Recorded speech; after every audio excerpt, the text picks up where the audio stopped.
અરે આખા ગુજરાતમાં આદિવાસી સમાજમાં બે જ તો લડતા છે. હવે પેલો પોપટ જુઠાલાલ એમ કે આનંદભાઈના દરવાજા ભાજપમાં બંધ, મારા દરવાજા તો ત્યારે ખુલ્લા હતા, જુઠાલાલનો જન્મ જ નહીં થતે. પણ આદિવાસી સમાજની કઠપુતલી બનવા કરતા આદિવાસી સમાજ માટે છેલ્લા શ્વાસ સુધી લડવાની તાકાત આનંદ પટેલ માટે છે. એમ કે ચેતરભાઈની હાથે મંચ શેર કરે. અરે ભાઈ, પિક્ચરમાં તો બે જ હીરો હોય, બીજા કોઈ ચાલે બાલે નહીં. અરે તમે બી અમારી સાથે સમાજનું મંચ શેર કરો. અમે કા તમને ના પાડતા છે મંચ શેર નહીં કરો.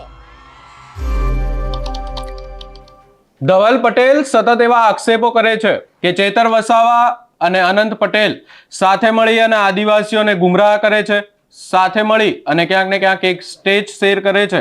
આ આખી બાબતને લઈ અને હવે અનંત પટેલ મેદાને આવ્યા છે અને અનંત પટેલે ધવલ પટેલને સણસણતો જવાબ આપ્યો છે. શું છે સમગ્ર મામલો, વિગતે ચર્ચા કરીશું. નમસ્કાર, હું છું ઉજ્જવલ અને આપ જોઈ રહ્યા છો નિર્ભય ન્યૂઝ. આપણને બધાને ખબર છે કે ચેતર વસાવા અને અનંત પટેલ આપણને અનેકવાર એકબીજાની સાથે જોવા મળે છે, અનેકવાર એક મંચ પરથી આદિવાસી સમાજના પ્રશ્નોને લઈ અને આકરા પ્રહાર પણ કરતા જોવા મળે છે. આ તમામ બાબતને લઈ અને ધવલ પટેલ દ્વારા એક નિવેદન આપવામાં આવ્યું હતું કે આ બંને ભેગા મળી અને આદિવાસી સમાજને ક્યાંક ને ક્યાંક ભટકાવવાનો પ્રયાસ કરી રહ્યા છે. હવે આ તમામ બાબતને લઈ અને અનંત પટેલે જવાબ આપ્યો છે અને કહી દીધું છે કે પિક્ચરમાં બે જ હીરો હોય. વધુમાં સમગ્ર બાબતને લઈ અને અનંત પટેલ દ્વારા શું કહેવામાં આવ્યું, સૌપ્રથમ એ સાંભળી લઈએ. જય આદિવાસી, જય આદિવાસી, લડેંગે और लड़ेंगे और जीतेंगे. અત્યારે અમે દાહોદ જી આવ્યા, ચેતરભાઈના વિસ્તારમાં બી જી આવ્યા. તા મુઠ્ઠી વાળે ને શું કરે ખબર ને? હા તો વાળો, બધા મુઠ્ઠી વાળો, મુઠ્ઠી વાળો.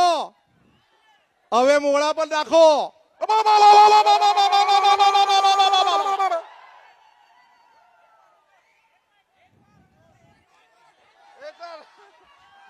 તો પાછા મુઠ્ઠી વાળો ભાઈ, બધા મુઠ્ઠી વાળો.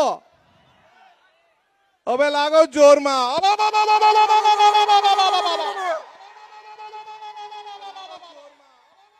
દાહોદમાં જ્યારે આ કર્યું ત્યારે મને બે ચાર પત્રકારે પૂછ્યું કે આદિવાસી સમાજ આ શું કરે, થોડી લાયખા એ કામ કોણ કરે, આદિવાસી કરે.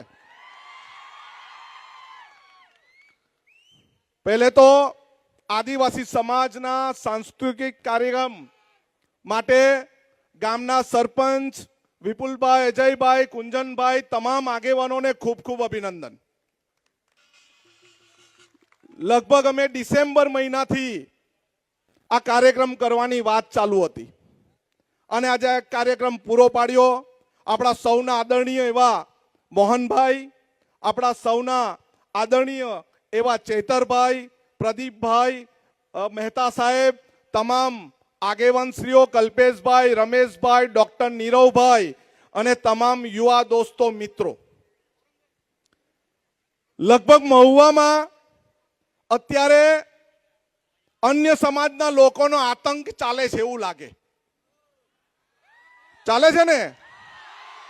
આ બહેનોને ખબર છે. મહુવાના અંદર એક નાનકડી 7મા ધોરણ ભણતી છોકરી અને એની છેડતી કરે અને ત્યાંના આગેવાનો એમ કે આનંદભાઈ આપણે ત્યાંની દીકરીની છેડતી કરી. મેં કહ્યું તમે બંગડી પહેરેલી છે કે? જેને છેડતી કરી એના કપડા ઉતારી લેવ. બીજી વાર વાત આવી કે ગોપડા ગામમાં આપણા શૈલેષભાઈને બીજાએ માર્યો એમ ગઈ. મેં કહ્યું ક્યાં સુધી માર ખાવાના, એને પકડીને મારો. અને આપણા સમાજના પોલીસ વાળા 2 જણને પકડવાના નહીં એમ ગઈ.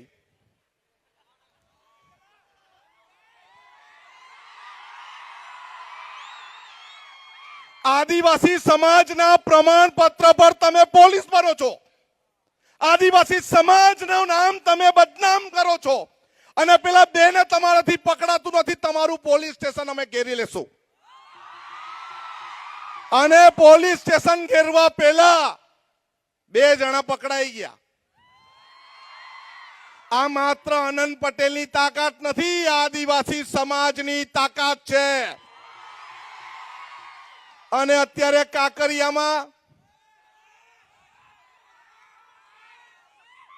સુરત મહાનગરપાલિકા વાળા એજન્સી વાળા એને ખબર જ નહીં મળે કે આ કાંકરિયા નથી, આ સમગ્ર આદિવાસી સમાજને તમે ગંદુ કરવાનું કામ કરેલું છે.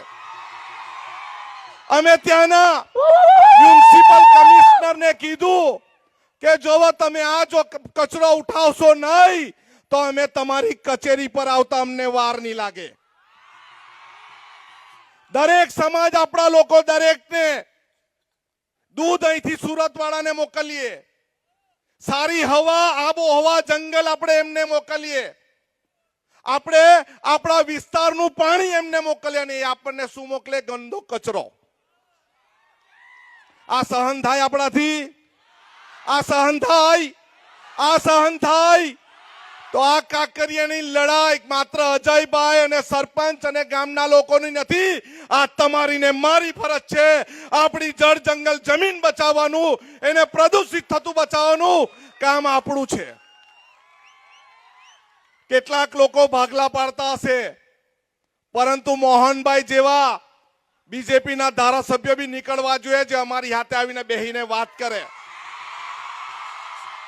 અને મંચ પરથી આવીને એવું કહે કે હું સમાજની સાથે છું. એવું પેલા જુઠાલાલને બી શીખવવું પડે. અરે આખા ગુજરાતમાં આદિવાસી સમાજમાં 2 જ તો લડતા છે. હવે પેલો પોપટ જુઠાલાલ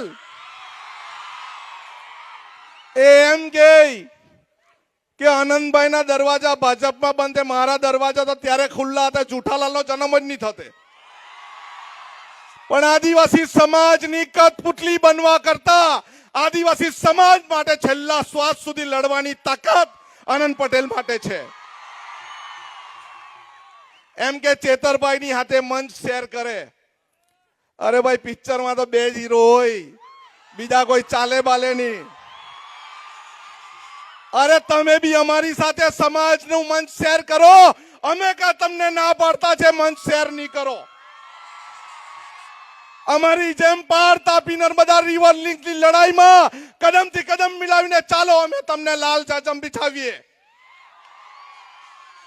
આપણા આદિવાસી વિસ્તારની જળ જંગલ જમીન લૂંટવાની સાથે સાથે આદિવાસી સમાજના દાખલા લૂંટવાનું પણ કામ આ લોકોએ કર્યું છે. આજે આદિવાસી સમાજના દાખલા મેળવવા હોય તો આપણે કપરા ચઢાણ ચડવા પડે છે. આપણા સમાજનું પ્રિમિટિવ ટ્રાઇબ, જેને આપણે હળપતિ સમાજ કહીએ, વારલી સમાજ કહીએ, નાયકા સમાજ કહીએ, આદિમ જૂથ, એમને દાખલા લેવા માટે દાખલા નથી મળતા તો એમનું શિક્ષણ એમણે લઈ લીધું છે, શિક્ષણ નથી આપતા. આજે આખા ગુજરાતની વાત નહીં કરું, આખા દેશમાં આદિવાસી સમાજનું જળ જંગલ જમીન લૂંટવાનું કામ આ ચોર અને લુચ્ચી સરકારે કર્યું છે. આપણે કહીએ આ કાર્યક્રમમાં દક્ષિણ ગુજરાતના દરેક આદિવાસી સમાજે આવું જોઈતું હતું. દરેક ધારાસભ્ય, દરેક આદિવાસી સંસદ સભ્યએ આવું જોઈતું હતું, અને અમારા પ્રશ્નનો પણ જવાબ એમણે આપવો જોઈતો હતો. ગોપડા ગામને જોડાઈને મારે ધોળીકુઈ ગામમાં આદિવાસી સમાજના ઝંડા લગાવે તો એક જણ એમ કે તમારા ધોળિયાને ધોળીને પી જાઉં ભાઈ, બીજાને વાત છોડ. અરે આ ધના રૂપાવાળા છે, એમ જ ગોળીને પીવાઈ જાય એવા નથી. અમારા પૂર્વ ધના રૂપાની તાકાત તમારી સાથે છે. તમારા જેવાને પાછા ગીર બરડા આલેજમાં મોકલી દે. હું આપણા લોકોના વિસ્તારમાં આપણા સમાજની વચ્ચે આવીને મારી એક બેનને છેડતી કરે એટ્રોસિટીની એકની કલમ એને લગાવી છે.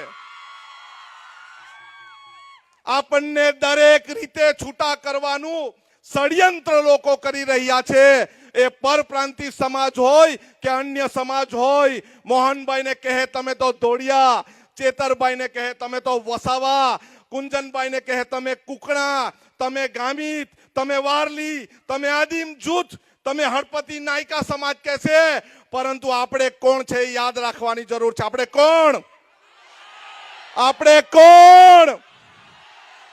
કોણ? જ્યારે ભાઈ તાલુકા પંચાયતમાં જાઓ, મામલતદાર ઓફિસમાં જાઓ, પોલીસ સ્ટેશનમાં જાઓ, ફાડ્યું બાંધીને જાઓ, અમે આદિવાસી છે સાંભળવાના છે કે હું કરવાના? કોઈ બી અધિકારી બહારથી આવીને આપણને ગભરાવાની ડરાવવાની વાત કરે, ભાઈ તમે તમારા વિસ્તારમાં જઈને ગભરાવજો, ડરાવજો. અમારા વિસ્તારમાં આદિવાસી સમાજ જાગી ગયા છે.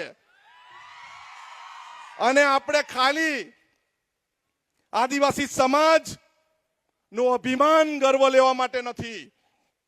આપણે એના માટે છે કે આપણી લાખો બહેનો સવારમાં ઉઠે, ઢોરનું વાસીદું કરે, પશુપાલન કરે ને દૂધ કાઢે, અને દૂધ પાણીના ભાવે આપણે સુમુલમાં મોકલી આપીએ ને. અરે આપણે દૂધ જો નહીં ભરીએ ને 2 દિવસ તો સુરત વાળા ચા નહીં પી શકે. અરે આપણે શાકભાજી સારી નહીં ઉગાડીએ, લસણ, મેથી, પાલક, તો એ લોકોને ખાવાનું નહીં મળે.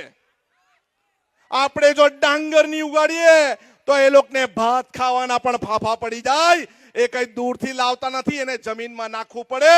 અને એ માત્ર ને માત્ર આદિવાસી સમાજ જ કરે છે. પેદા કરો,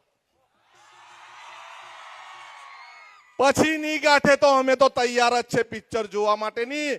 પિક્ચરમાં લડવા માટે અમે તૈયાર છે. આપણા યુવાનોને જેમ બને તેમ ભણતા શીખવો, શિક્ષણ લેતા શીખવો, ઉચ્ચ શિક્ષણમાં જવો જોઈએ. અને એક ગંભીર ચિંતા આપણા વિસ્તારમાં છે, વ્યસનની ચિંતા છે, ડ્રગ્સની ચિંતા છે, અફીણની, ગાંજાની ચિંતા છે. અને એની સાથે સાથે કેટલાક સમાજના દલાલો આપણી દીકરીને કચ્છ અને કાઠિયાવાડમાં પરણાવે છે. એ બંધ કરવું પડશે. આપણે આપણી દીકરીને, આપણા વિસ્તારમાં કોઈ એવા દલાલ હોય તો અમને નામ આપજો, આપણે એને સમજાવવાના છે. આપણી દીકરીને કચ્છ અને કાઠિયાવાડ નથી મોકલવાનું, આપણી દીકરીને આપણે અહીંયા જ રાખવાની છે. હવે મને ધોળીકુઈ વાળા, તમે સંગઠન બનાવ્યું છે ને, હજુ 50 ગામનો વારો આવી શકે એવી શક્યતા છે. એની લડત માટે આપણે આંદોલનકારી બનવાનું છે. સડકથી સંસદ સુધી જવાનું છે. જેને દાખલા ચોર્યા એની પાસે જવાનું છે, પાણી ચોર્યું છે એની પાસે જવાનું છે, જમીન ચોરી છે એની પાસે જવાનું છે, જંગલ ચોર્યું એની પાસે જવાનું છે, ખનિજ ચોર્યું એની પાસે જવાનું છે. જવાબ માંગવાનો છે કે અમે અમારું જળ, જંગલ, જમીન, ખનીજ આપવાના નથી. ખૂબ મોડું પણ થયું છે, પરંતુ તમે સૌ ઠંડીમાં બેઠો છો. ખૂબ સરસ કાર્યક્રમ ચાલી રહ્યો છે. તમે મને આમંત્રણ આપીને જે 2 બોલ બોલવાની તક આપી એ બદલ સૌનો આભાર. જય હિન્દ, જય ભારત, જય જોહાર.